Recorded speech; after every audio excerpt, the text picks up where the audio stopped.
Bueno, tenemos con nosotros, vamos a empezar a saludar primero a los compañeros, a los amigos que hoy nos acompañan en esta, insisto, tertulia especial. Por un lado estamos nosotros Eduardo Berbis. Eduardo Berbis es el presidente de ABVIFA, que es la Agrupación Nacional de Víctimas por la Intervención de Fórum y Afinsa. También es presidente del recién creado y a todos los efectos bendecido por el Ministerio del Interior, partido político Unidos por la Independencia de la Justicia. ¿Me equivoco o no me equivoco, Eduardo? ¿Me equivoco? No, correcto, me equivoco. Correcto. Ah, vale, ya digo igual me han informado mal. Bueno, pues bienvenido, Eduardo. Muchas gracias, hacía tiempo, no hacía tanto tiempo que no nos veíamos. Hace 15 días. Sí, una cosa así, es verdad. Bueno, también Juan Pedro Quevedo. Juan Pedro Quevedo es experto en el caso Afinsa y administrador del sitio Afinsan Foro Gratis. Juan Pedro, buenos días. Hola, buenos días. Un placer tenerte aquí con nosotros. Mi amigo Crisanto García, profesor de enseñanza privada, vocal de ABVIFA, viejo amigo con el que he compartido varios programas de radio, en un programa en concreto, Educación en Libertad, pues más de 3 temporadas. Así es. Crisanto, ¿cómo andas? Pues muy bien, encantado de estar contigo de nuevo. Hoy no hablamos de educación. Hoy no hablamos de educación. Bueno, aunque sería bueno hacer pedagogía con estas cosas. Bueno, tú vas a dar lectura a una editorial, mientras vamos a aprovechar para contactar con Rafael Sánchez Bollero, pero voy haciendo ya las presentaciones. Rafael Sánchez Bollero es licenciado en Económicas, experto en consumo, vicepresidente de ABVIFA y autor del informe Casos Fórum y Afinsa, una paranoia generalizada. Eso hablaremos luego con él. Pero yo creo, Crisanto, tenías traído una editorial que al efecto habéis preparado en la asociación, ¿no? Así es, Javier. Pues si te parece, damos lectura a la editorial que tú has preparado. Perfecto. Y luego empezamos a debatir y mientras vamos a ir contactando con Rafael Sánchez Bollero. Muy bien, pues empezamos entonces. La hemos titulado La tragedia que no cesa, porque bueno, tantos años pues de tanto dolor, de tanto sufrimiento, yo creo que merecen la titulación de tragedia, el título de tragedia. Y dice así: políticos, especuladores financieros, jueces, policías en acto de guerra y distintos personajes de las administraciones como doña Teresa Llavar. Todos, al servicio de sus amos, protagonizaron el 9 de mayo de 2006 el acto más deleznable que podemos recordar en nuestra historia democrática. Error, ignorancia, nuestro convencimiento, atendiendo a las pruebas que obran en poder de nuestra asociación ABVIFA, es que fue por dinero, por mucho dinero. Suponemos que en esa fecha, del 6 de mayo de 2006, todos los malignos se conjuraron con una sola idea: gasear a 460.000 familias y a las 2 empresas mencionadas. Digo gasear, y quizá debiera decir ultrajar, humillar y atentar contra la vida de niños, niñas, adultos y mayores.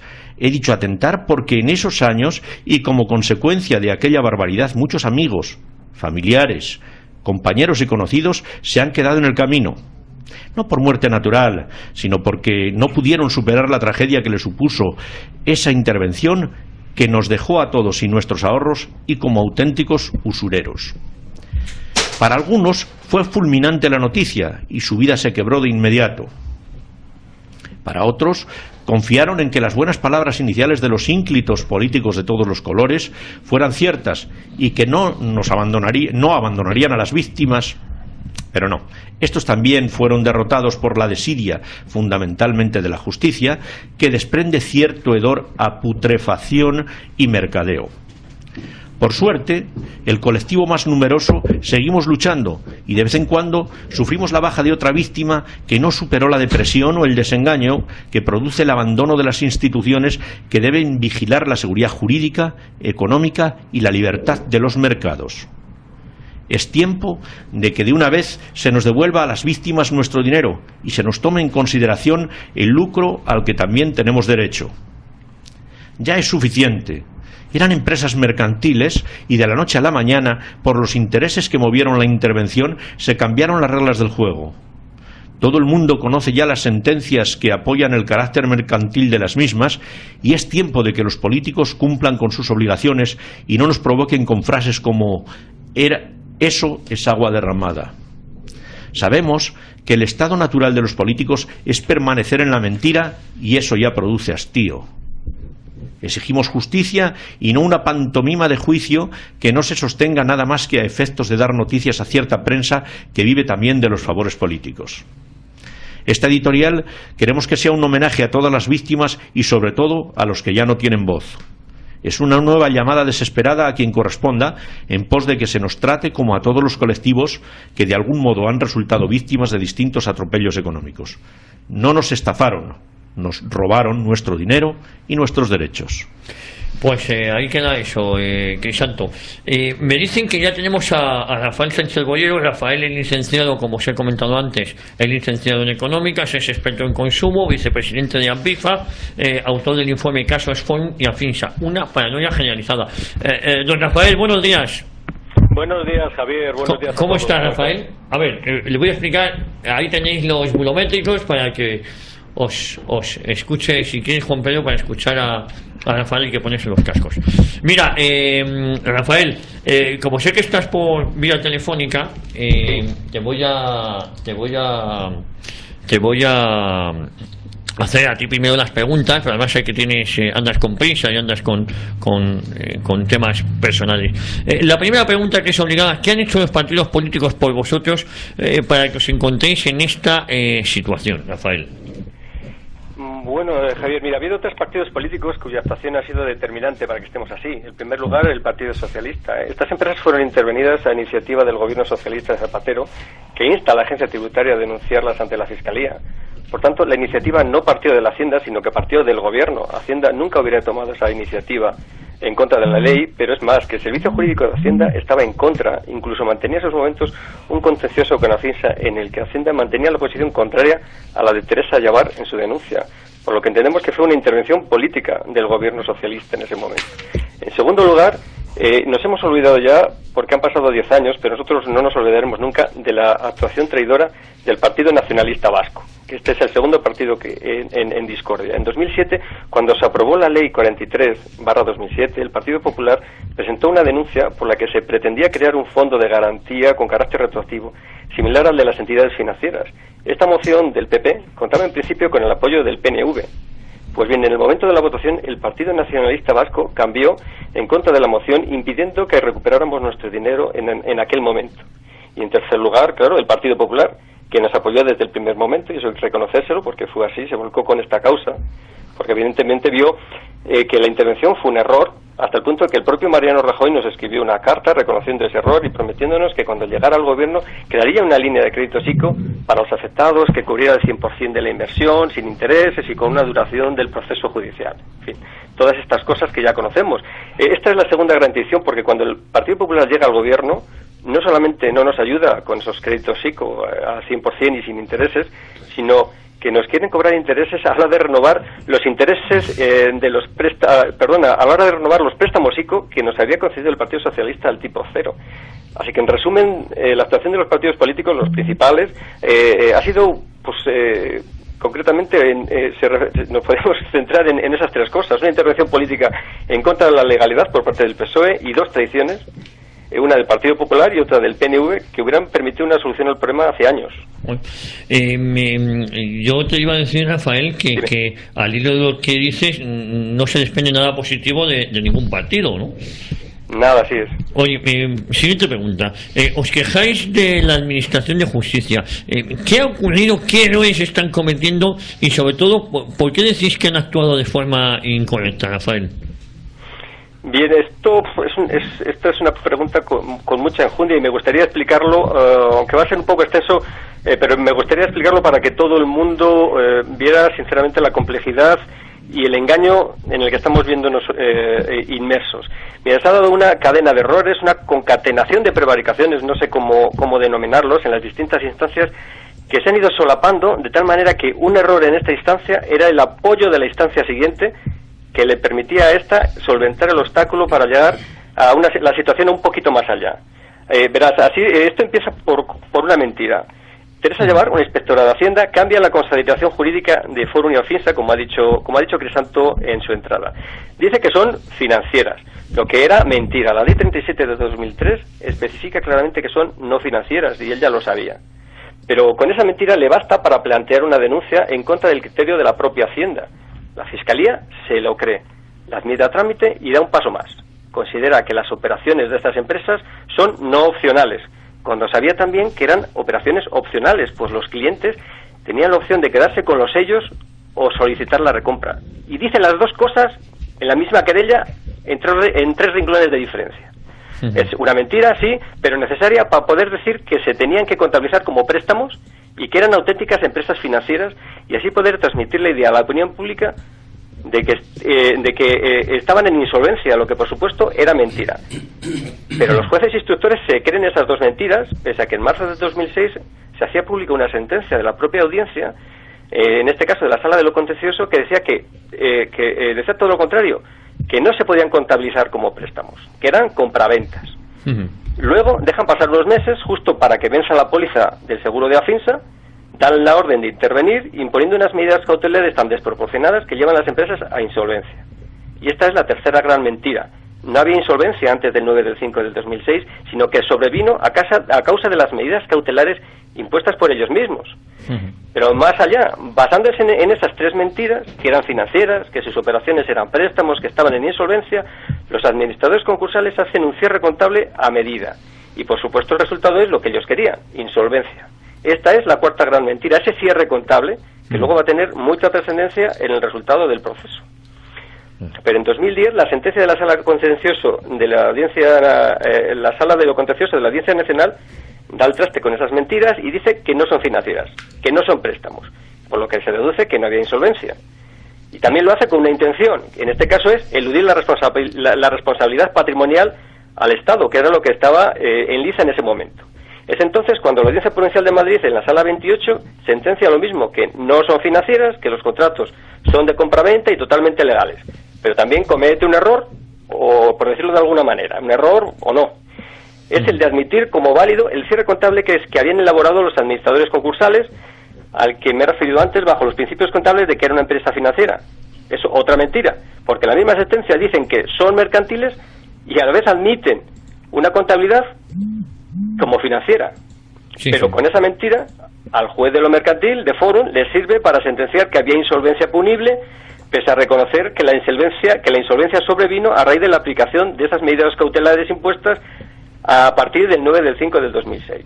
En conclusión, esa es la quinta gran mentira, el considerar que no había insolvencia, pero sentenciar que la insolvencia era punible.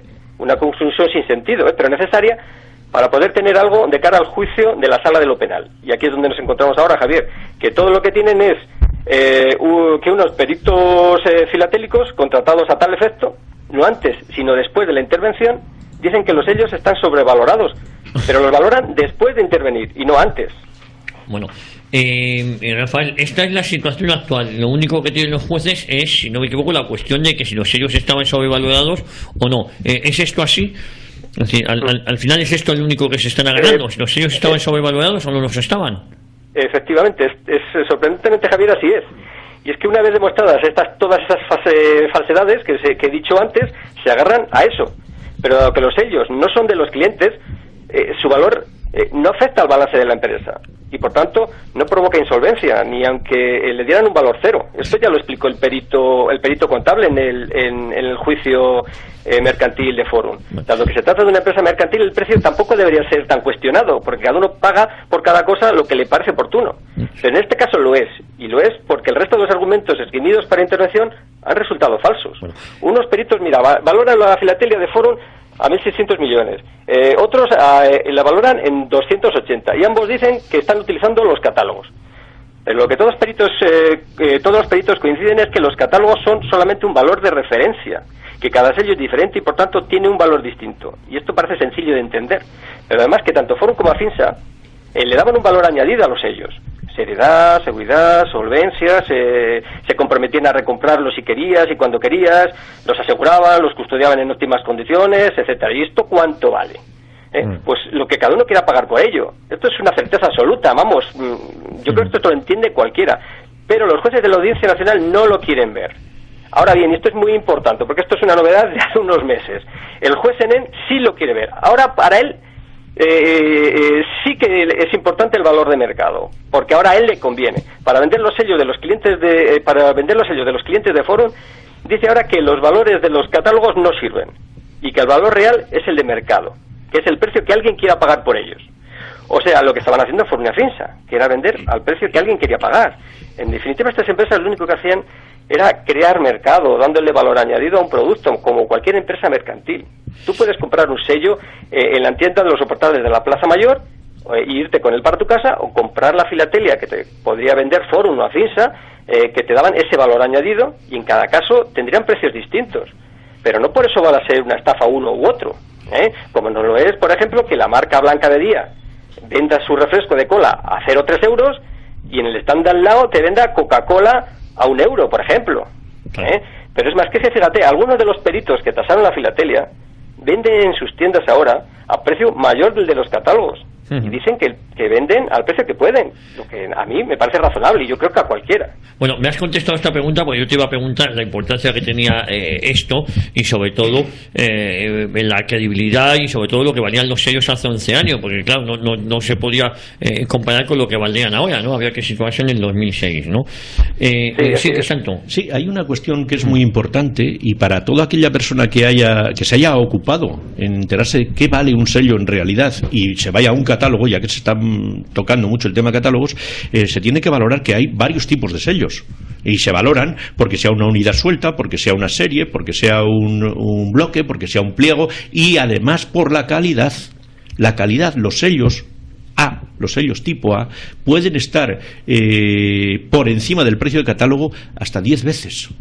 ¿Vale? O sea, todo esto que ha dicho Rafa hace un momento, de conservarlos en óptimas condiciones, de venderlos o recomprarlos cuando el cliente quería, hay que añadirle la calidad. En Forum Filatélico, y supongo que en Afinsa también, se ocupaban mucho de la calidad. Y tú, Eduardo, que estabas muy cerca de ese tema, veías aquel departamento que estaba seleccionando día a día los sellos. Eran sellos de lujo. Son sellos calidad A, que puede incrementarse su valor en hasta 10 veces, incluso más. Pero fíjate, así es, ¿no, Rafa? Yo la pregunta que le quería hacer a Rafa es que de todo lo que nos estás comentando aquí, parece desprenderse que en realidad no había ningún motivo que justificara esta intervención. ¿Es por eso que dices que se trata de una intervención política? Efectivamente. Cuesta entender que todo esto se hiciera sin una intencionalidad, y que nosotros no dudamos que haya una intencionalidad en hacer todo esto, y que más o menos conocemos el porqué, pero evidentemente todos los motivos que han esgrimido son falsos. Se han apoyado en que no había sellos, que eran falsos, que estaban sobrevalorados, que había insolvencia o desfase patrimonial, que falseaban las cuentas. Sin embargo, los auditores no han sido condenados. Esto también es otra incoherencia. Delitos contra la hacienda pública, que tenían que dotar.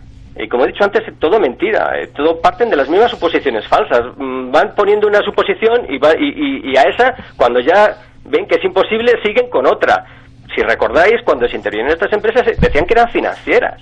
Sí. Que eran financieras. Y ahora resulta que ahora son mercantiles. Pero es igual, tenemos razón para intervenir.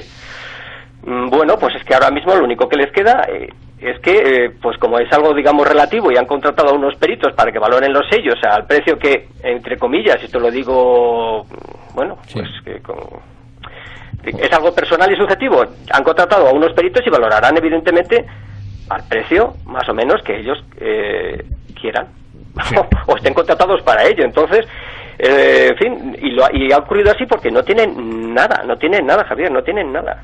Oye, Rafael, yo sé que te tienes que ir. Yo sobre todo darte las gracias por tus aportaciones, y esperemos que desde donde corresponda tomen nota de esta catástrofe, no solo económica, sino una catástrofe también humana y muy importante.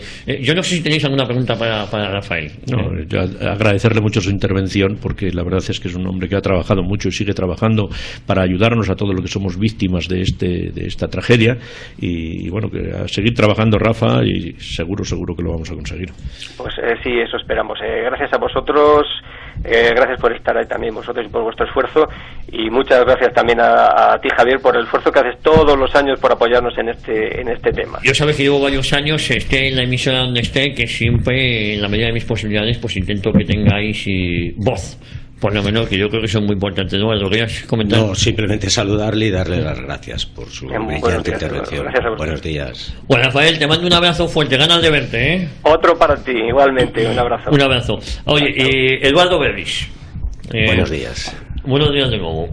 Como venimos diciendo, desde el pasado 9 de mayo, Eduardo, se han cumplido 11 años del brutal acto contra dos empresas mercantiles que eran punteras en el mercado español y en otros puntos del planeta, ¿no? Porque eran referencia. Pero una acción de este calado no se prepara de la noche a la mañana, Eduardo. ¿Tienes conocimiento de los antecedentes que se estaban preparando para llegar a ese fatídico 9 de mayo de hace 11 años? Pues sí, desgraciadamente la perspectiva que nos dan estos 11 años nos hace que echemos la vista antes del 9 de mayo. Y efectivamente, analizando, ya lo hemos dicho en algún que otro foro, analizando el comportamiento del Partido Socialista cuando entra en el gobierno en el año 2004, ya se detecta una clara intención, primero, no desarrollando el reglamento que precede a toda ley, a partir del cual pues se establecen distintas pautas de comportamientos, acciones, sanciones, administraciones que se van a encargar de la regulación o del control de este tipo de leyes. Para nada, por más que se hacen consultas a distintos organismos, para nada se detecta que estén intentando reglamentar esa disposición adicional cuarta. Luego ya, con la perspectiva, como he dicho antes, que nos dan los años, vemos que había algo. En la trastienda ya se estaba cociendo algo, ¿no? Efectivamente, durante ese año 2004 no se consigue ningún tipo de información al respecto. Llega un borrador de ese reglamento que se está confeccionando y se ve que no tiene para nada ningún contenido con arreglo a esa disposición en cuanto a empresas mercantiles, que así recogía expresamente la ley. Pero es más, es que hay un alto funcionario en aquella época en el Paseo del Prado, en un ministerio que hoy ha cambiado su nombre, pero que entonces era de Sanidad y Consumo, que nos dice textualmente: no molestaros en llamar a ninguna puerta porque no os van a regular. Bueno, palabras textuales de aquella época, ¿vale? Antes de la intervención. Bueno, esto es desesperante. Esto, cuando años atrás empiezas a echar la vista a todo este tipo de situaciones, hombre, si después vemos cómo se ha ido comportando el Partido Socialista respecto de admitir una serie de documentos ante la Fiscalía, de ser ellos los que publican en su boletín puntos de vista, erigiéndose ya en jueces, la palabra estafa, la estafa filatélica, ha sido el Partido Socialista quien ha instado a la Fiscalía a través del Ministerio de Economía y Hacienda. Pero oiga, ¿quiénes son ustedes? ¿Pero qué son los políticos aquí?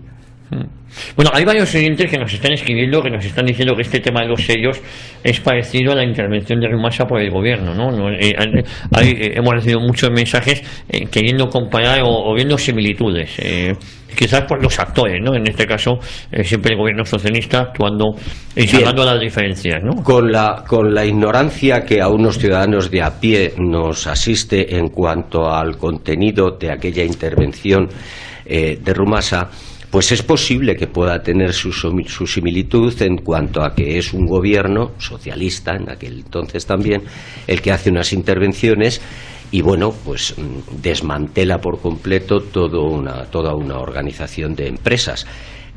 Ignoro las razones, ignoro si efectivamente había motivos o no, pero en cualquier caso tiene sus similitudes. Bueno, Eduardo, durante este año 2004 que has comentado, no se percibe por parte de ningún organismo, que yo sepa, una actitud favorable a la reglamentación de esa ley, y en concreto a la disposición adicional cuarta, que era la que os enmarcaba a vosotros fuera de las instituciones financieras.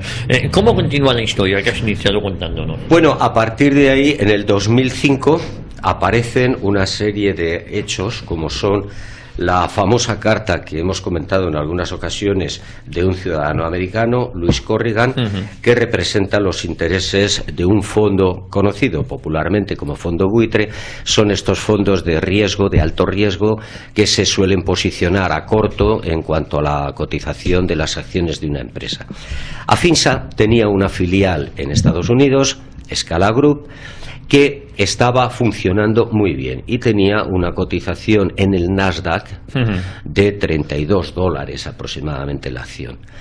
Bueno, esta empresa tenía unas expectativas de crecimiento enormes porque a inicios del año 2005 compra la empresa americana A-Mark, que se dedica a la venta de oro, tanto en lingotes como en oro amonedado.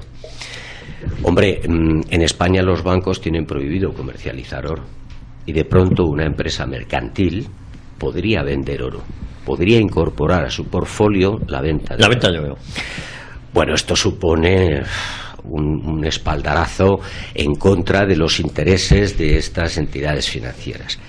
Y nosotros creemos que ahí es donde comienzan los artículos de Neil Martins en una publicación que se llama Barrons, que más tarde se ha descubierto que estos artículos estaban financiados o patrocinados por este fondo buitre que representaba a Louis Corrigan. Y de hecho, incluso a la carta que presenta en la Fiscalía, entre los documentos que aporta traducidos al español los artículos de Neil Barrons. Pero hay más, es que durante el 2005 debe de haber algún tipo de negociación o de contactos, o vaya usted a saber qué, para que, por un lado, existe información privilegiada, tan privilegiada como que al día siguiente de la intervención un despacho de abogados español radicado en Madrid ya presenta un concurso de acreedores. Ojo que un concurso de acreedores no se hace en media hora, ¿eh? Con lo cual tenía que tener información privilegiada, tan privilegiada como que lo presenta en nombre de 3 menores de edad que habían suscrito unos contratos con Afinsa 3 meses antes de la intervención. Pero al mismo tiempo debe de haber contactos a nivel de la aseguradora Joyce, porque es el propio Louis Corrigan quien ya adelanta el tema, ¿no? Sí. De que parece ser que las pólizas no se van a renovar o no se han renovado. Va avisándolo ya. Va avisándolo, con lo cual tiene que tener información de que algún contacto ha habido, a través de Hiscox, a través del señor Duplin, a través de quien sea. Nótese que en el juicio de Afinsa, el frontis español, el responsable del seguro que negocia o ha negociado todos los años con la Joyce, es un frontis español, una aseguradora española, y declara que es que la Joyce ni siquiera se sentó a negociar. Daba la callada por respuesta. Todos los años, bueno, pues se sientan a ver qué siniestros ha habido, a ver qué costes han subido, a ver cómo renovamos, a ver cómo ha subido el importe de los sellos. No, ese año es que ni se sientan, sencillamente llega el vencimiento de la póliza de Forum, 31 de diciembre, la callada por respuesta. La póliza vence, no hay renovación. Llega el vencimiento de la póliza de Afinsa, 30 de abril, la callada por respuesta. No hay negociación, no se renuevan. Entonces, todas estas causalidades, porque ya de casualidades no podemos hablar, hacen, por decirlo de alguna forma, afirman que existía ya una cocina donde se estaba preparando toda esta trama y se estaba yendo hacia el camino que alguien había trazado. Eso que ahora se da tanto en llamar la hoja de ruta. Bueno, pues tenían ya la hoja de ruta trazada. Bueno, vamos a ver, esto parece una trama bastante bien urdida, aunque a la vez compaginada y cargada de chapuzas sin el menor recato a las leyes y a las normas constitucionales. Eduardo, ¿puedes ilustrarnos con más datos sobre las barbaridades que van sucediendo a lo largo de todo este tiempo? Pues hombre, con mucho gusto. Voy a ver si soy capaz de, por ejemplo, empecemos por Hacienda, puesto que partiendo de esa revista Puntos de Vista del Partido Socialista, ellos afirman que ha sido a través de la agencia tributaria a quien denuncia ante la Fiscalía. Bueno, la agencia tributaria, Hacienda, para que nos entendamos todos, incumple de entrada 2 principios básicos y además, bueno, pues que están sentadas en la jurisprudencia, el principio de los actos propios. Hacienda ha estado admitiendo durante un montón de años la tributación por parte de las empresas como mercantiles. Punto número 1. Es más, Hacienda le gana a Afinsa en primera instancia y después en recurso un pleito que tenían, por medio del cual Afinsa quería hacer provisiones, dotar a provisiones para responsabilidades o riesgos con terceros. Lógicamente estas provisiones no tributan y Hacienda lo que quería era evidentemente que tributaran para coger más impuestos. Bueno, pues se lo gana. Estas empresas no tienen que hacer dotaciones. Si las empresas no tienen que hacer dotaciones, usted, señora de Hacienda, le ha ganado a Afinsa este pleito, ¿por qué narices vulnera usted el principio de sus actos propios, que además ha estado admitiendo la tributación de los clientes como plusvalías en la declaración de la renta? Sí. Y de la noche a la mañana cambia usted el tema. Bueno, ese es uno de los principios, pero es que vulnera el otro, que es el principio de la buena fe. Hay jurisprudencia donde dice que si una administración tiene una determinada conducta, crea en el sujeto tributario, sea una persona física o una persona jurídica, la confianza de que evidentemente es por ahí por donde tiene que conducir su comportamiento. Bueno, pues ha traicionado usted principios, actos propios y además el principio de la buena fe. Ya no se puede uno fiar de Hacienda, de la noche a la mañana te puede cambiar los criterios. Pero luego encima es que Hacienda no tiene atribuciones para cambiar la calificación de las empresas. No tiene. Nada, Hacienda lo que tiene que hacer es recaudar. Y en todo caso, cuando descubre que hay algún tipo de delito en recaudación o de fraude al fisco, pues denunciarlo. Pero es que además, si lo denuncia, Hacienda tenía la obligación de haber comunicado a las empresas que les estaba poniendo una denuncia ante la Fiscalía por las causas que fueran. No lo hace. Incumple una norma de obligado cumplimiento. Por cierto, como esto es en julio del 2005, alguien del Partido Socialista o del Gobierno se dan cuenta de esta metedura de pata y ese Gobierno lo que hace es sacar un decreto ley por virtud del cual exonera a Hacienda de esa obligación. Pero claro, Hacienda ya ha incumplido en julio. El decreto lo están sacando después. Pues ahí está el señor Rodríguez Zapatero que llega y dice, no, hombre, no, con carácter retroactivo desde el 1 de enero. A una administración pública. Exonerarle de algo que ha incumplido con anterioridad a la fecha del decreto y perjudicando a una serie de personas, y te lo pongo con carácter retroactivo desde el 1 de enero. Y nadie, absolutamente nadie ha movido un dedo aquí. Es decir, bueno, esto es una chapuza tras chapuza, canallada tras canallada y barbaridad tras barbaridad. Vamos a ver, estamos presuntamente, siempre digo presuntamente, ante auténticas prevaricaciones, yo creo que políticas y posiblemente también judiciales. ¿Por qué esa orden de ralentizar o pausar los trámites que se estaban llevando a cabo para asestar el golpe de gracia a las empresas, Eduardo? Pues mire usted, hay un hecho absolutamente empírico que es el de las pólizas. No parece muy aconsejable que se intervengan unas compañías que tienen en vigor unas pólizas que están asegurando los sellos en miles de millones.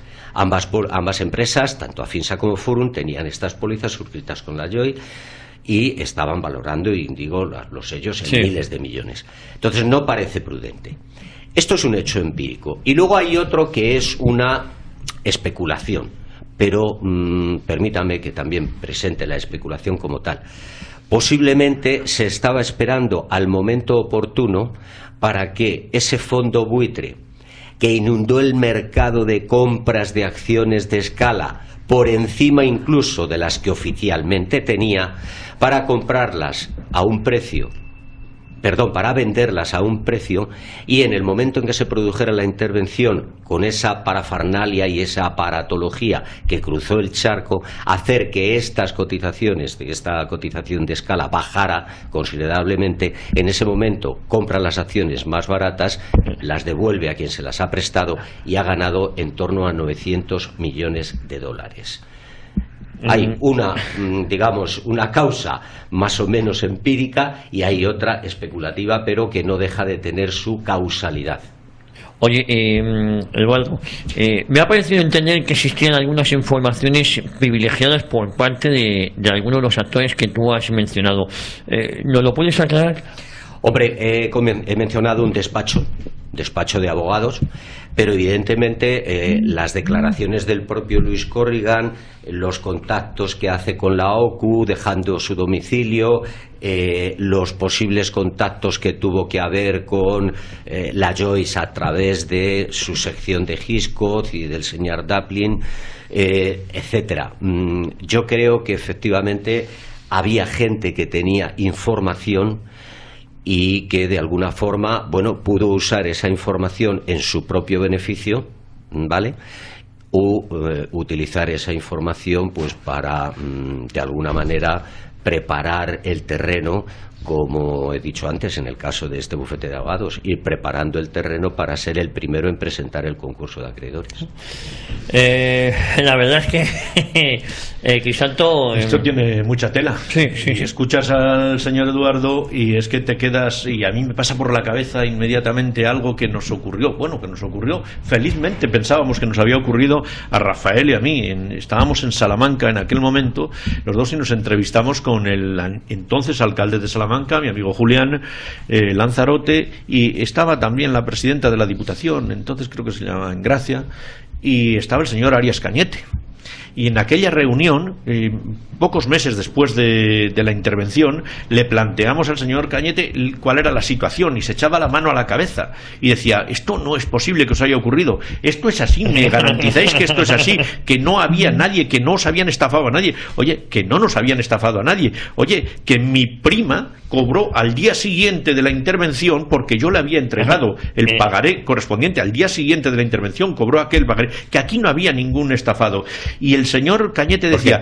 Porque al día siguiente no le había dado tiempo al claro. Entonces, yo digo, no es que solo sea así, que lo es que esto, las personas de buena fe en la política tienen que dar una solución. Y decía, por supuesto que yo esto lo voy a transmitir al partido, y Mariano va a hacer todo lo posible por solucionarlo. Claro que hizo, hasta firmó una carta. Sí, la primera carta estaba firmada por Arias Cañete.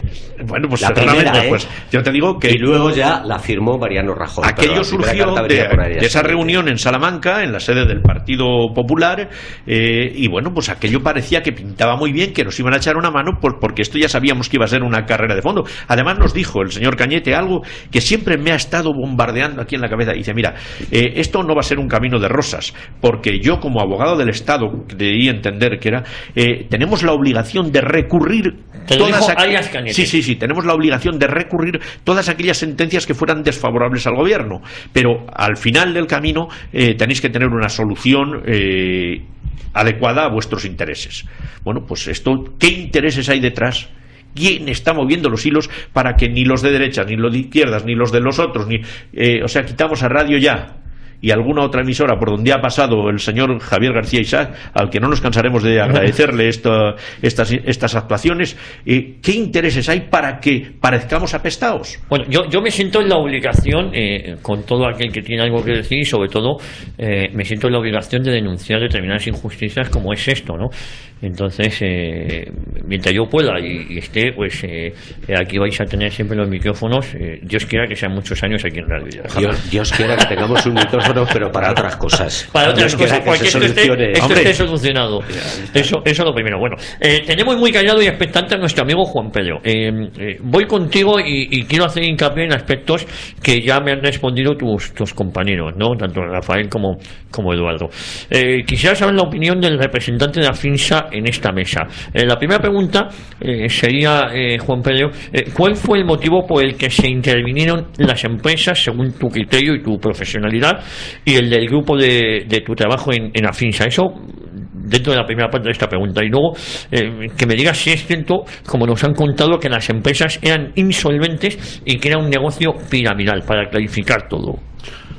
Juan Pedro. Bueno, vamos a ver, mis compañeros yo creo que han dado una amplia explicación a todo lo acontecido sobre ese punto, pero vamos a ver, yo quisiera trasladar a los oyentes que entiendan que una empresa, en el caso particular de Afinsa, que contaba con una cartera de 190.000 clientes y una plantilla de alrededor entre 2.000 y 2.500 comerciales que vendían filatelia a esos y a otros clientes, llevaba funcionando 25 años.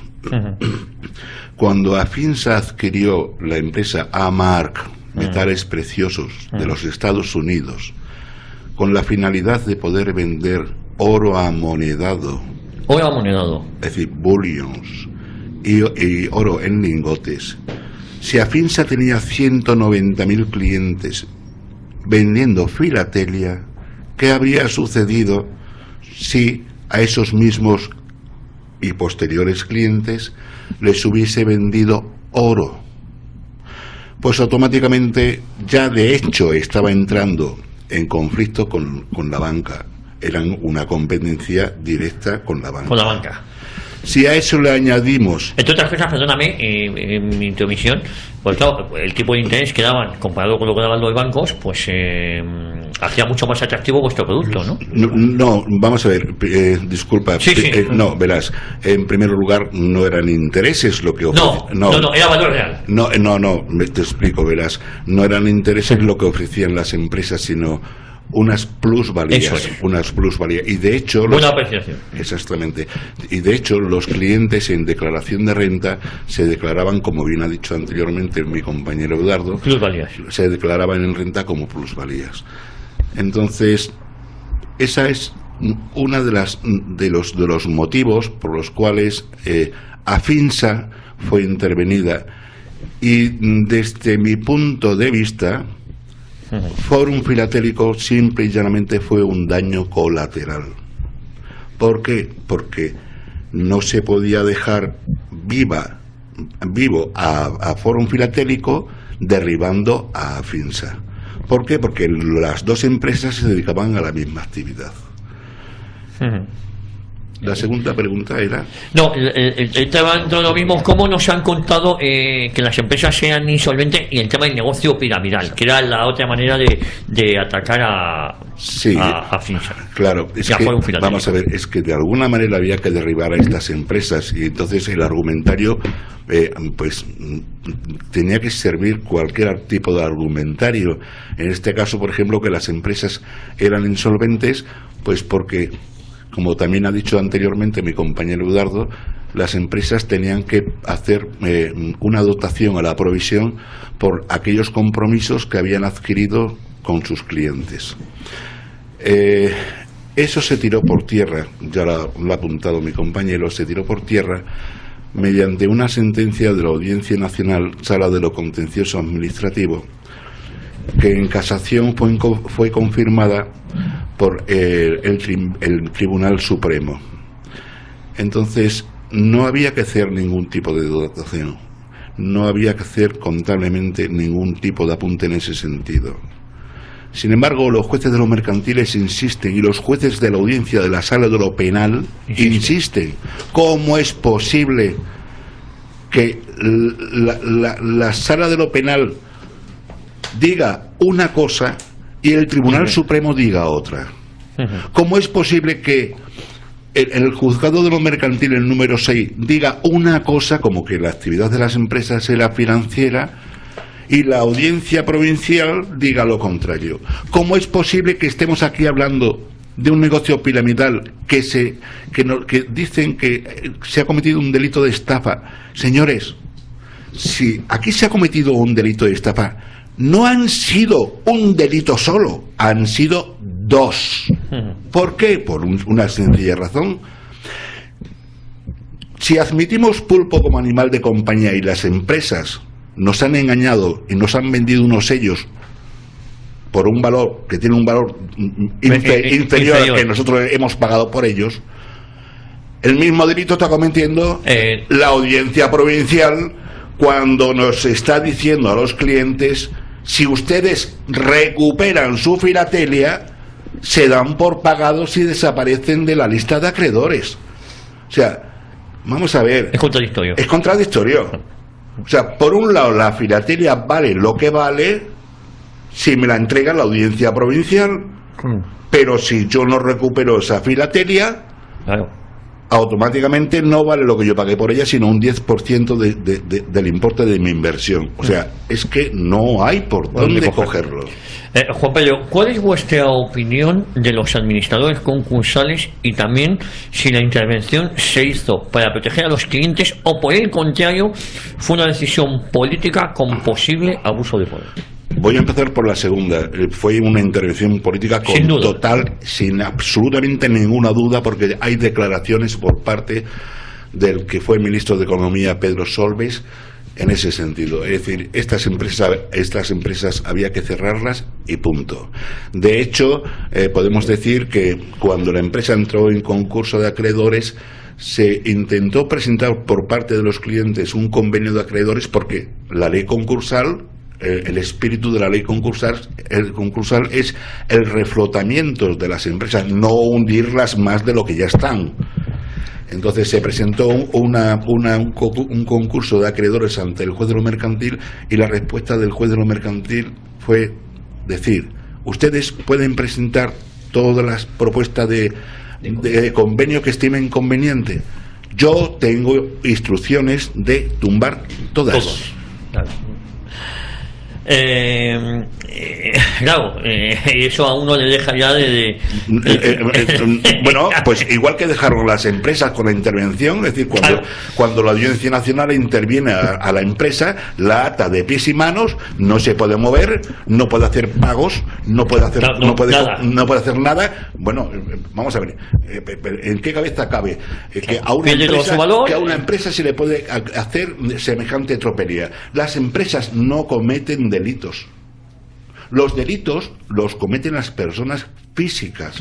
Si usted considera que encárcelelo o cuélguelo o algo que sea, que determinadas personas han cometido algún tipo de delito presuntamente, pues separe a esas personas de sus cargos, pero no la empresa sigue funcionando. Claro. Por último, Javier, sí. Pero si es que hay muchos ejemplos. En los últimos años han ocurrido en la banca, han ocurrido muchos casos, particularmente en las cajas, de coger a las personas con pinzas y decir: oiga, usted está delinquiendo, y por lo menos les han retirado del puesto. En la cárcel no sé si hay alguno, aunque el bolsillo lo tienen bien lleno, pero no han hundido a las empresas. ¿Qué hubiera sido de Caja Madrid? ¿Qué hubiera sido con todas esas cosas que nos dicen, fusiones? Efectivamente, con todas esas cosas que nos dicen en televisión y que se publican en la prensa, de todos esos desvaríos que ha cometido, de esa deuda ingente que tenía, de esa salida a bolsa que todo indica que puede haber sido fraudulenta. ¿Por qué no actuaron como con Fórum Filatélico y con Afinsa? No, ahí actuaron, yo creo que convenientemente, en beneficio del accionista, del cliente. Pero aquí no actuaron en beneficio del cliente. En el caso de Fórum y Afinsa, si me permites, Crisanto, claro. Juan Pedro y Javier, aquí había dos objetivos clarísimos, y además cronológicamente por este orden. Primero, hacer desaparecer a dos competencias bastante grano en aquel sitio de la banca, punto número uno. De camino, hacer que por generaciones ningún empresario se le vuelva a ocurrir la idea de montar una empresa que pueda hacer competencia de semejantes características, que pueda hacer competencia a la banca. Sí. Y el segundo objetivo era escarmentar, ajusticiando a 500.000 familias del orden de millón y medio de ciudadanos, para que también por generaciones a nadie se le ocurra marcharse de la casa del Dios Todopoderoso, caballero don Dinero. Mira, como dijo un ministro, el dinero tiene que estar en los bancos. En los bancos, claro. Pero sí, todo eso está muy bien, y es que es así. Pero yo insisto, creo que las autoridades políticas, en este caso, han cometido un delito, para mí, similar a cualquier acto terrorista de los que estamos acostumbrados, desgraciadamente, a escuchar que han producido esas bandas o esa banda que tanto daño y tanta sangre ha hecho derramar en este país. Para mí también los políticos tienen una responsabilidad penal en todo esto, y encabezado por el señor Rodríguez Zapatero, que era la cabeza visible en ese momento. Yo no digo que sea culpable de nada, pero él era la cabeza visible. Y tienen que respondernos, nos tienen que dar la cara. Si os parece, antes de irnos a publicidad, acabo con Juan Pedro y luego hacemos un resumen y luego quiero hablar contigo, Grisanto. La última pregunta para Juan Pedro. Insisto que después de publicidad entramos un poquito en... Nos queda todavía tiempo para hacer un resumen, un coloreado de todo lo que hemos dicho aquí. Por último, Juan Pedro, ¿han devuelto la filatelia a los clientes que lo han solicitado? ¿Cuál es el valor ahora mismo real de los sellos según vuestro criterio, Juan Pedro? Bueno, vamos a ver, si bien es cierto que la Audiencia Provincial de Madrid sentenció el hecho cierto de que se devolviese la filatelia a sus legítimos propietarios que así lo solicitasen, pues nos hemos encontrado con la paradoja que cuando han solicitado a algunos clientes esa filatelia, la administración concursal, yo le llamaría mediante chantaje, que no tiene otro nombre, les obligan a firmar un documento de tal manera que les exima de cualquier tipo de responsabilidad, es decir, que les exima que el cliente no vaya a presentar ningún tipo de reclamación posterior a la entrega de esa filatelia. Que renuncian a seguir en el concurso. Es como si, a título de ejemplo, para que los oyentes comprendan la magnitud de lo que estoy diciendo, es como si un ratero te roba la cartera, lo coges, lo pillas, le dices que te devuelva tu cartera y el ratero te dice que me firmes un documento diciendo que no me vas a denunciar a la policía. O sea, es que se devuelven los sellos, pero a cambio de... Claro, vamos a ver, aquí ha habido una iba a decir, claro, es que no sé si jurídicamente será el término, apropiación indebida. ¿Por qué? Porque un juez de lo mercantil consideró que aquello que nosotros habíamos adquirido, habíamos comprado mediante contrato y pagado en efectivo con dinero de curso legal, no era nuestro, sino de la empresa. ¿Pero en qué cabeza cabe?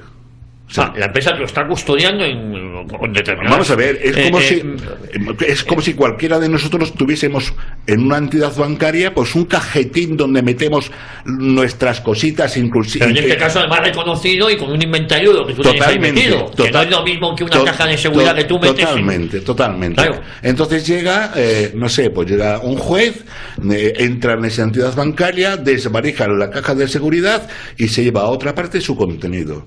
Y luego te dice que eso que había allí no era tuyo. Pero ¿de qué estamos hablando? Luego, sobre el tema del valor de la filatelia, pues yo me remito al informe que hizo el administrador judicial cuando la instrucción de este asunto lo llevó el juez Santiago Pedraz, que en un momento determinado se tuvo que marchar de vacaciones y fue sustituido por el juez Garzón. Sí, por el juez, es juez prevaricador. El juez prevaricador Garzón. Entonces se nombró un administrador judicial al objeto de que, entre otras cuestiones, se emitiera un informe en ese sentido de cuál era el valor de la filatelia. Sí. Y claro, pues transcurrido, no sé si fue un par de meses, se emitió un informe y me venía a decir que la filatelia, creo que su valor rondaba los 1.500 millones de euros. Claro, ese informe se lo presenta al juez Baltasar Garzón y este se echa las manos a la cabeza. Pero ¿cómo vamos a presentar un informe en este sentido? Entonces no tenemos caso. Si las empresas son solventes, los tenemos que dejar tranquilos. No podemos, ese informe hay que cambiarlo radicalmente. Y entonces el administrador judicial se desdijo y dijo que no, que bueno, que había sacado el informe del inventario de Afinsa, que sí, no sé qué. Bueno, al final, si es que aquí el problema que hay es que la intervención de estas empresas es como hacer una casa empezando por el tejado.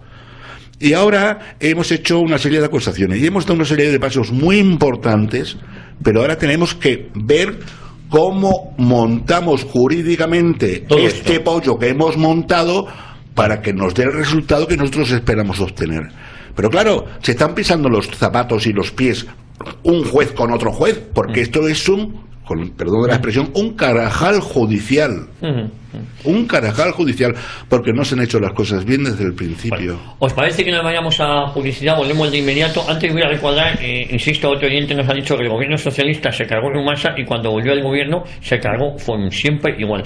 Y luego mi amigo Pepe de las Heras presenta su último libro en Huelva este viernes 19 de mayo a las 8 de la tarde. Es decir, Pepe de las Heras estará en Huelva presentando su libro José Antonio, el hombre que todos convirtieron en Mito.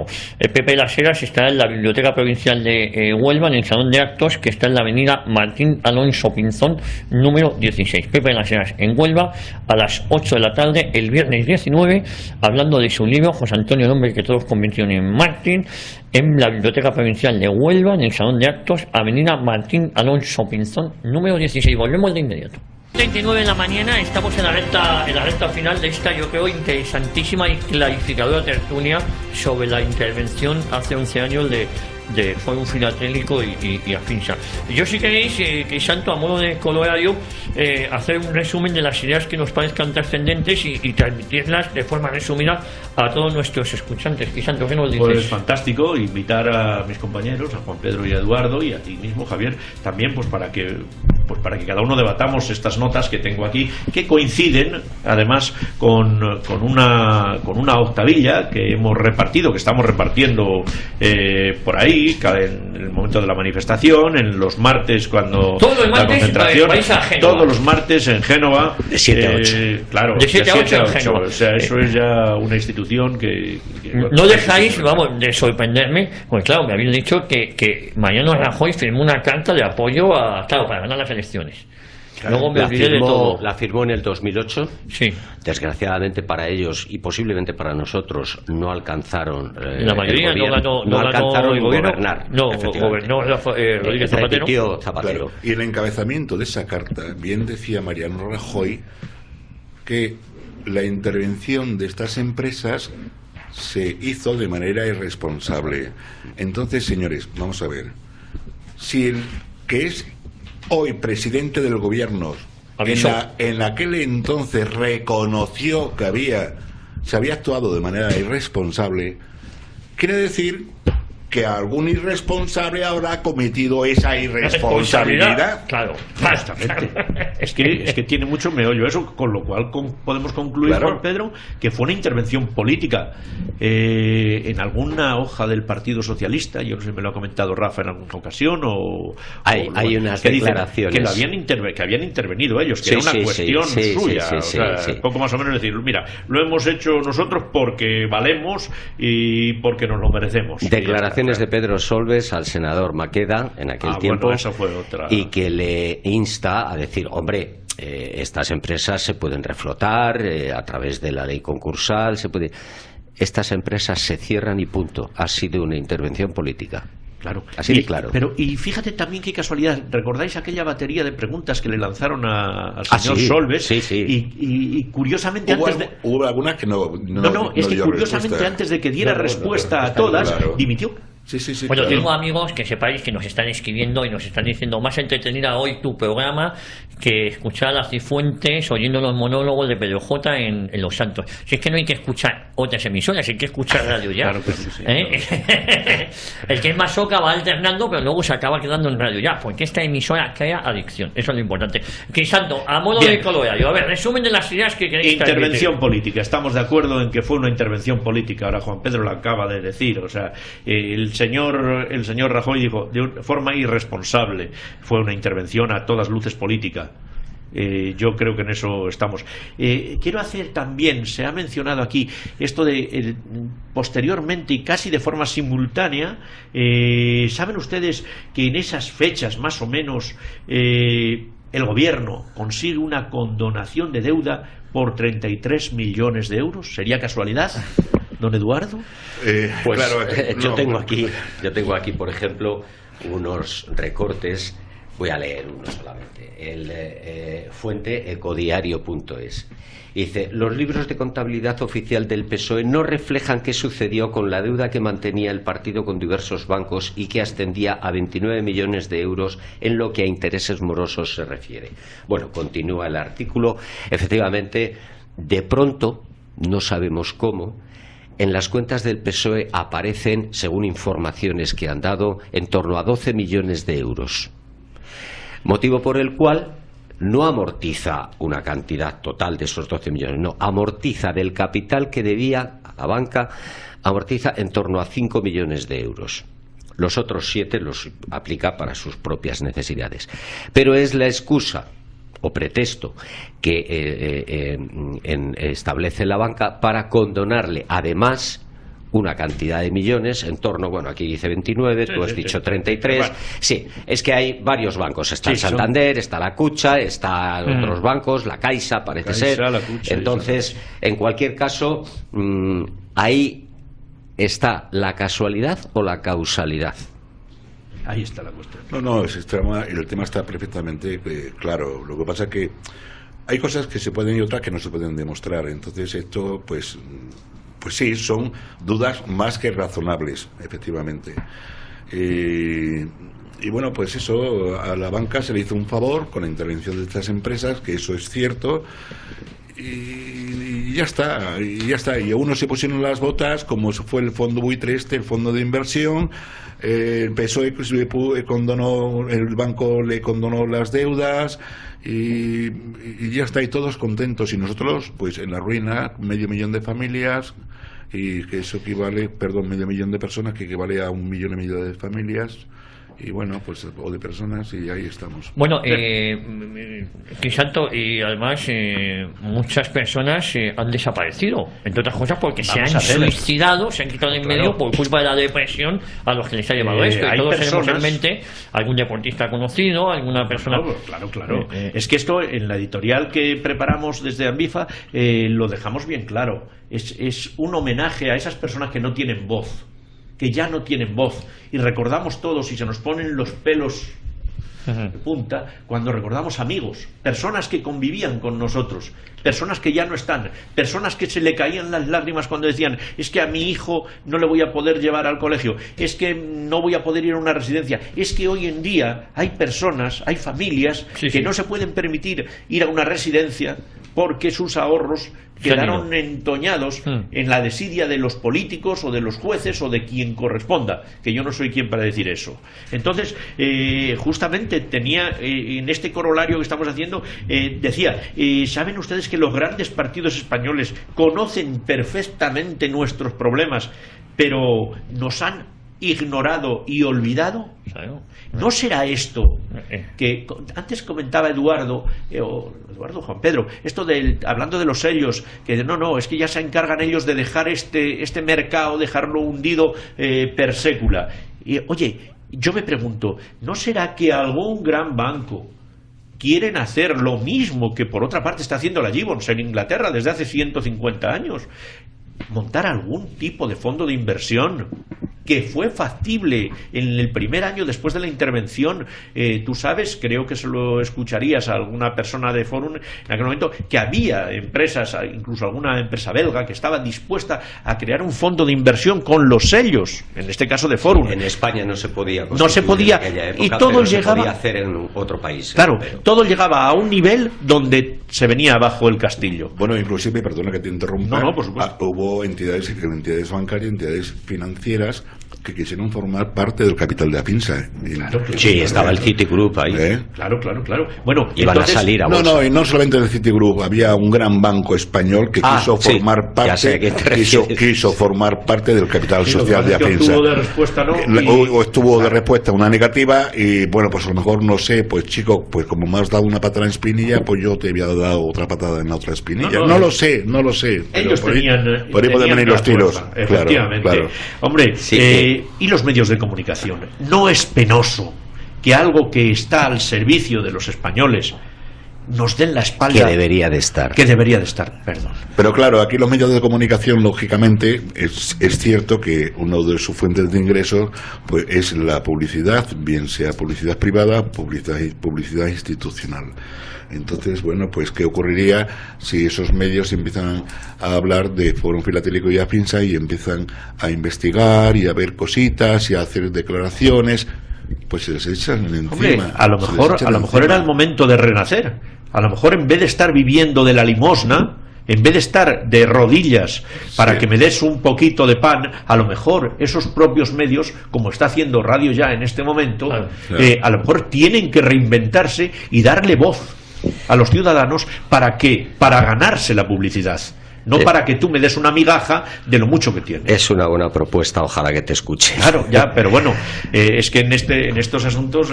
Mirad, volviendo un poco al lado humano, decía alguien, que no recuerdo ahora, que no hay nada más inhumano que la humanidad. Y dentro del carácter humano, y no me quiero poner con esto ni mucho menos victimista, pero la cantidad de desastres que ha producido estas intervenciones a nivel social, a nivel familiar, a nivel económico, es de tal magnitud. Yo recuerdo en un programa de televisión cómo salía un reportaje breve en un pueblo que no recuerdo ahora dónde era, salía un matrimonio octogenario, seguramente, y el marido le estaba dando a la mujer de comer por sonda gástrica, con una jeringa grande le estaba introduciendo. Y con esas lágrimas secas que tienen las personas mayores, decía a la cámara: Dios quiera que se la lleve a ella antes que a mí, porque si me muero yo, ¿quién va a cuidar de esta mujer con 400 euros de pensión? Si tenemos todo el dinero. No sé si eran ahora de Afinsa o de Forum, me da igual. Tengo aquí delante un catálogo que me entregó precisamente hace unos días un compañero víctima. Convocatoria ayudas económicas de la Fundación Cultural Forum Filatélico a discapacitados. La cantidad de personas que tenían su dinero tanto en Afinsa como en Forum en previsión de hijos que tienen algún tipo de disfunción o discapacidad o habilidades distintas que dicen ahora que quieren expresarse así, pues para que si ellos faltan el día de mañana sus hijos puedan estar atendidos, porque en esta humanidad deshumanizada o tienes dinero o no te atienden.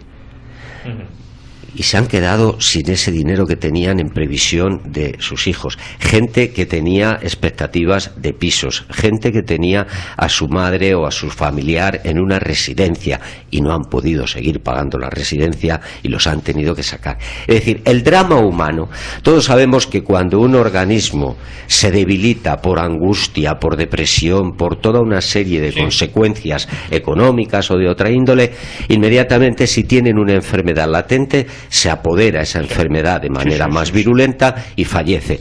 Esto es una canallada. Esto es la obra de un atajo de desalmados. Esto no tiene nombre. Este país, perdón por la expresión escatológica, es una auténtica mierda. Esto no es una democracia. Aquí no hay justicia y estos son un atajo de bandoleros. He dicho, y perdón por la vehemencia. Sí, pero fíjate, dentro de todo eso había en aquel momento algún oasis, alguna persona, y quiero mencionar aquí a don Máximo Linares, que en aquel momento... Massimino Linares, director del Servicio Jurídico de Hacienda, que días antes, creo que fue, que se ve que cuando estaba urdiéndose toda esta trama, dice: aquí no hay estafa ni siquiera en grado de tentativa.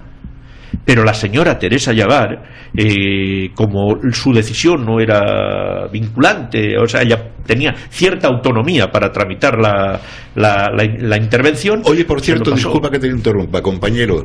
Creo recordar que el marido de doña María Teresa Llavar era director de arte o algo así del Banco Santander, ¿no? Sí, era un responsable de la sección de arte del Banco de Santander. Yo lo que sí oí después, y esto ya es claro, nosotros también tenemos derecho a ser un poquito malos. Yo no creo que doña Teresa Llavar haya necesitado favores de nadie, ni muchísimo menos, y estoy seguro que sus hijos son unos buenos trabajadores.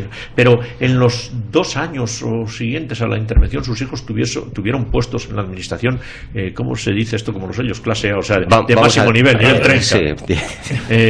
Oye, qué casualidades tiene la vida. Y no es pensar mal, es que esta señora nos ha hecho un daño que ella misma no creo que pudiera salir a la calle si se parara a pensar. Porque cuando el juicio de Afinsa, creo que en tus resúmenes, que este trabajo no lo llegaremos a valorar nunca, en lo importante que era, Eduardo, que decía, o sea, que ella de pequeña había sido coleccionista de sellos, que por eso entendía.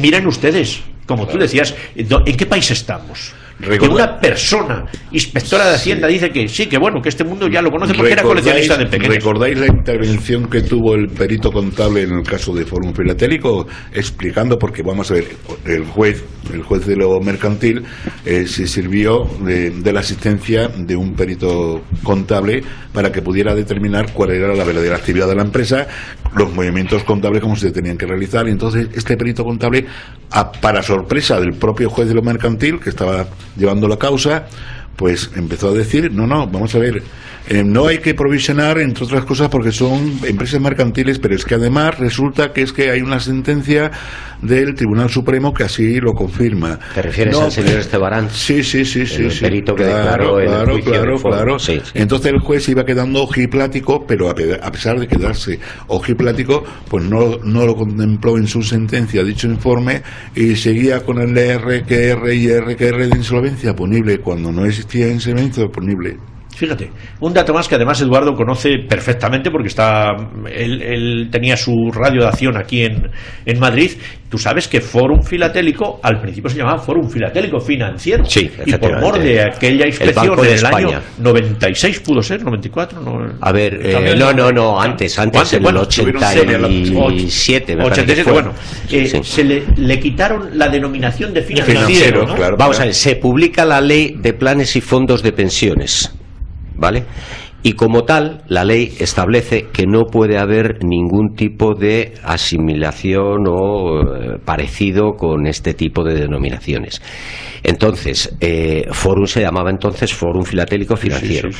Y a través de esta ley y por mor del Banco de España, le comunica a Fórum Filatélico que tiene que cambiar su denominación y entonces elimina la palabra financiero para evitar confusiones con empresas financieras. Pero fíjate en un detalle que es donde iba.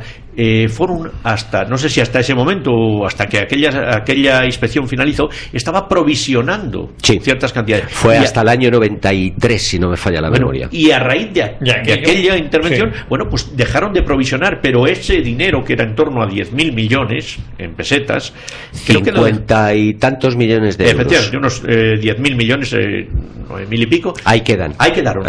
Y en ese momento, Fórum Filatélico empieza a adquirir inmuebles, pues hombre, teniendo una filosofía, desde mi punto de vista, bastante responsable, de decir, vamos a tener propiedades. Vamos a tener patrimonio. El patrimonio era enorme, patrimonio que después los concursales, pues han intentado, están vendiendo a precio de saldo. Y no resulta raro que la agencia tributaria, en el caso de Afinsa, haya devuelto, creo que han sido alrededor de 200 millones de euros, por entender que al ser las operaciones financieras y como tenían que haber provisionado y no habían provisionado, o sea, un verdadero carajal, pues no, las empresas, en este caso Afinsa, no habría tenido beneficios, sino pérdidas. Entonces le han devuelto el impuesto sobre sociedades y el IVA de los últimos 5 años. Pero esa sentencia del juez de lo mercantil, sobre la cual se amparaba la agencia tributaria para hacer esa devolución, fue recurrida a la audiencia provincial. Claro, y resulta muy extraño que Hacienda devuelva esos 200 millones de euros sin tan siquiera esperar a la resolución de la audiencia provincial. Claro, es que es como poco curioso, es como si, no sé, pues yo le pido a cualquiera de mis compañeros, le meto una querella por una cantidad de dinero y en primera instancia le condenan a él, pero recurre, vale, pero me devuelve el dinero. Aquí estamos jugando. No, esto, Kafka intenta escribirlo, no lo hace. No lo hace tan bien. Nos quedan 2 minutos. Esto es una. Si queréis comentar alguna. Yo simplemente quería hacer un comentario. Mirad, hace poco, el 20 de abril, en el profesor catedrático y jurista, no sé exactamente ahora cuántos cargos tiene o cuántas titulaciones, hablo de don Joaquín Bernaldo de Quirós. Y en una entrevista que le hacen dice: la peor cosa de nuestra justicia es que no es predecible. Es decir, él afirma: no sabemos lo que puede decir un determinado juzgado o un determinado tribunal sobre un determinado asunto. Y eso es tremendo. Es decir, estamos ante un Estado que se dice ser democrático, tiene tres pilares fundamentales: el poder ejecutivo, el poder legislativo y el poder judicial, y se está resquebrajando. Primero empezó descorchándose y ahora resquebrajándose el edificio democrático, porque esos tres pilares se vienen abajo, fundamentalmente el de la justicia. Esto es gravísimo. Guisanto, sí, yo, por último, decir que exigimos una solución justa, y una solución justa no es aquella que dicen que le den una migaja, que nos devuelvan todo nuestro dinero. Somos ciudadanos con derechos y nos los están esquilmando, nos los han esquilmado ya, y no podemos consentirlo. Estamos en la lucha, seguiremos en la lucha hasta que esto se solucione. Bueno, pues por mi parte, una última curiosidad que quiero añadir. Para unas cosas las empresas eran mercantiles y para otras eran financieras. ¿Por qué digo esto? Sigo diciendo, ¿admitimos pulpo como animal de compañía? ¿Las empresas eran financieras? De acuerdo, señor. Me paga usted conforme a lo establecido por el Fondo de Garantía de Depósitos. Ahí está. Pues con esto... No, pero es que no. Entonces son claro, son mercantiles. No, vamos a ver. Bueno, Eduardo Berbis, un placer haberlos tenido hoy aquí en este especial. Fue un filatélico Afinsa en La Boca del Lobo en Radio Ya, ¿eh? Muchas gracias, Javier, es un placer siempre estar contigo. Juan Pedro Quevedo, lo mismo digo, ¿eh? Muchísimas gracias. Nos vemos igualmente. Guisanto García, amigo. Muchas gracias, seguimos en contacto, tenemos un ratito de tiempo y bueno, vamos a hacer cosas juntos. Le mandamos un abrazo también a Rafael Sánchez Bollero, que ha estado con nosotros en la primera parte de la tertulia. A todos ustedes, no se vayan, vamos a refrescar titulares, volvemos de inmediato porque tenemos que hablar con Javier Rueda, nuestro naturalista. Lo tenemos en nuestra página web de Radio Ya. Efectivamente. Pues mira, un olvido. Imperdonable olvido de nuestra amiga Mila. Efectivamente, Mila Hernán Álvarez es una mujer que ha escrito dos ensayos: El saqueo de Afinsa y este segundo, El saqueo de Afinsa, una intervención político-financiera de diseño. Tiene la buena costumbre de que cuando vamos a alguna entrevista con algún periodista amigo, y más esta casa que nos trata tan bien, pues hombre, llevarle un libro, por favor, que... Yo ya tengo el anterior tomo, me faltaba este. Bueno, pues yo, popularmente, si me lo permite, me lo dejé olvidado encima del piano. Vale. Pero es que además, para más INRI, en toda la entrevista, todos los tertulianos, pues olvidamos mencionar una cosa que es primordial. Una fuente primaria que era este libro. Claro, el 90% de los argumentos que damos, digo el 90% por decir una cifra, está bebido de aquí, de estos libros. Es decir, el libro de Mila Hernán Álvarez, El saqueo de Afinsa, una intervención política financiera de diseño, aquí nos explica claramente qué es lo que ha pasado. No solamente te explica, sino que además tienes aquí un blog, el canal Afinsa Blogspot. Sí, es igual donde esté. En el libro, sí. Y en la parte superior derecha de este blog tienes una pestaña que pone El saqueo de Afinsa revisado. Tú lo despliegas y te sale toda la documentación que soporta esta información. Pues Eduardo Berbis, un placer haberte tenido aquí, no tengo tiempo para más, solo únicamente para decirte que muchísimas gracias a Mila Hernán Álvarez por este regalo. Y nosotros muchísimas gracias a ti por darnos la oportunidad de restañar este olvido que se nos olvidó. Bueno, pues un besazo muy fuerte para Mila, a ti un abrazo y muy recomendable el libro para entender mejor en qué consistió esa intervención. Correcto. El saqueo de Afinsa, una intervención política. Aunque se titula así, es que la mayor parte de la documentación está soportada sobre Afinsa, pero también menciona el caso Forum, porque va en paralelo. Al final arrastró, este tsunami arrastró. Bueno, me quedo con el libro y el que quiera saber más, muy recomendable su lectura. Muchas gracias. Nosotros nos vamos.